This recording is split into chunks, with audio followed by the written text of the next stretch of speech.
Hello అందరికీ welcome back to our channel DVSS Telugu. Follow your tradition. Today's recipe is sweet and double colour maida barfi. And ఇది చేసుకోవడం ఎలా అన్నది ప్రాసెస్లోకి వెళ్ళిపోదాం. ఇప్పుడు స్టవ్ మీద ఒక పాన్ పెట్టుకొని 4 టేబుల్ స్పూన్స్ నెయ్యిని వేసుకోవాలి. ఈ నెయ్యి మొత్తం కంప్లీట్గా మెల్ట్ అవ్వాలి. అండ్ ఈ స్వీట్ రెసిపీ మొత్తం లో ఫ్లేమ్లోనే పెట్టి చేసుకోండి.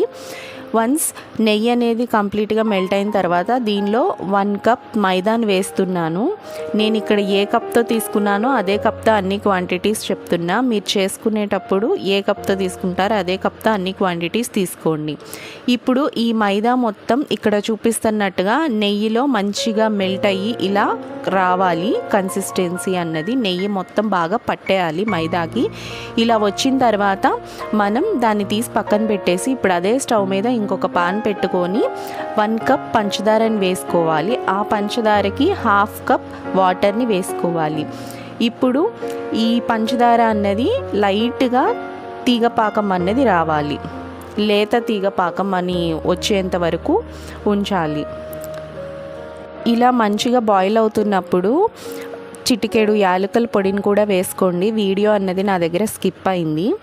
సో ఇక్కడ చూపిస్తున్నట్టుగా పాకం అనేది చక్కగా లేత తీగ పాకం అనేది రావాలి. ఇక్కడ మీకు చూపిస్తున్నా ఇలా వచ్చిందంటే మనకి పాకం రెడీ అయిపోయినట్టే. ఇప్పుడు దీన్ని స్టవ్ ఆఫ్ చేసి పక్కన పెట్టుకొని మనం ముందుగా రెడీ చేసి పెట్టుకున్న మైదాని స్టవ్ మీద పెట్టుకొని లో ఫ్లేమ్లో పెట్టుకొని ఈ పాకంని మైదాలో వేసి ఇక్కడ చూపిస్తున్నట్టుగా ఈ పాకంలో ఆ మైదా పేస్ట్ మొత్తం బాగా కలిసేలాగా కలుపుకోవాలి.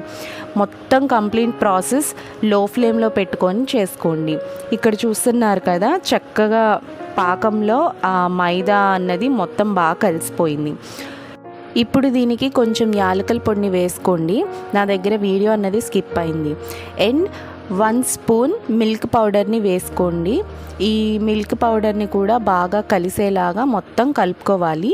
ఈ మైదా అన్నది మనకి పాన్ నుండి కంప్లీట్గా సపరేట్ అయిపోతుంది. చూస్తున్నారు కదా మనకి ఇది ఫైనల్గా అయ్యింది అనడానికి మీకు ఇక్కడ ఇలా చెక్ చేసుకోవాలి. ఇలా ఉండకట్టింది అంటే మనకు రెడీ అయిపోయినట్టే. ఇప్పుడు దీన్ని పక్కన పెట్టేసుకుందాం.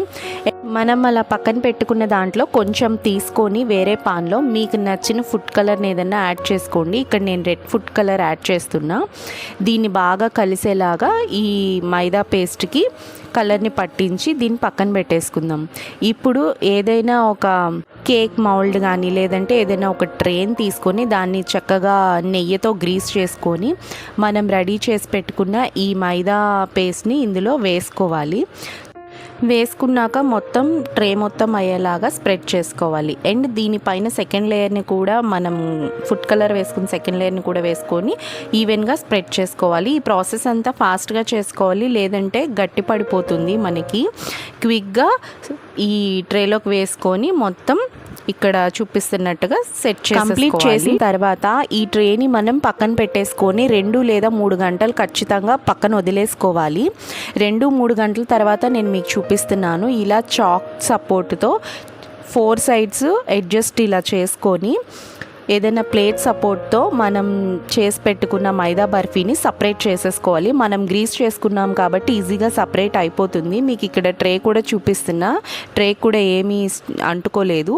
అండ్ ఇప్పుడు దీన్ని మనం రెండో సైడ్కి టర్న్ చేసేసుకొని మీకు నచ్చిన షేప్లో దీన్ని కట్ చేసుకోవాలి. చూస్తున్నారు కదా నేను ఇక్కడ స్క్వేర్ కట్. కొంచెం టైం స్పెండ్ చేస్తే మనకి తక్కువ ఇంగ్రీడియంట్స్తో 1/2 kg స్వీట్ వరకు మనకు వస్తుంది. చాలా టేస్టీగా ఉంటుంది అండ్ యమ్మీగా ఉంటుంది. తప్పకుండా ట్రై చేసి చూడండి. ఇక్కడ నేను స్క్వేర్ కట్లో కట్ చేసిన పీసెస్ని ఇక్కడ సర్వ్ చేస్తూ నేను మీకు క్లియర్గా చూపిస్తున్నాను. ఒకసారి నచ్చిన వాళ్ళు ఎవరైనా ఉండుంటే కనుక తప్పకుండా ట్రై చేసి చూడండి.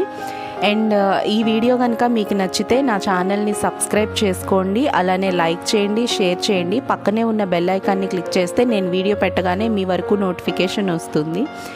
మన channel name is DVSS Telugu. Follow your tradition. Thanks for watching.